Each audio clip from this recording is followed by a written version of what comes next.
आज आले होते शिरगावला आणि पैसे काढण्यासाठी लाडक्या बहिणीचे पैसे आले होते ना, तेच काढण्यासाठी आले होते. आमच्या ना चिवताची केस खूप वाढली होती, त्यामुळे तिलाही येताना सोबत आणलं होतं. तिची केस कट करायचे होते.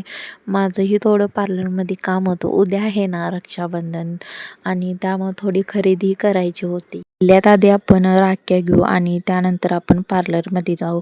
राख्या वगैरे बघितल्या, छान होत्या, घेतल्या. पार्लरमध्ये गेले आयब्रो करण्यासाठी आणि त्याच वेळेला लाईट गेली आणि लाईट गेल्यानंतर त्या मॅडमांनी मला सांगितलं होतं एका हातामध्ये टॉर्च पकड आणि अजिबात त्याने आयब्रो वगैरे व्यवस्थित गेला नव्हता. माझ्या डोळ्याची चमडी घालवली होती. तेच मी इथं घरी आल्यानंतर बघत होते आणि हा डबल आयब्रो करून झाल्यानंतर हा व्हिडिओ मी काढला. परत ना शिरगावला गेले ना तेव्हा त्या मॅडमांना चांगलं सांगणार आहे. आमच्या जाऊबाईच्या घरी ना नवनाथ ग्रंथ वाचतात आणि त्याची आज समाप्ती होती.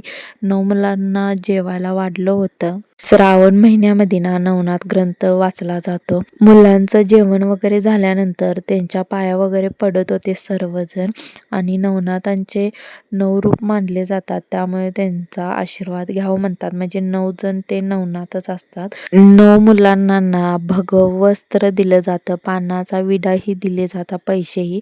म्हणजे नवनाथांचे रूप आहेत म्हणून त्यांना हे सर्व दिलं जातं.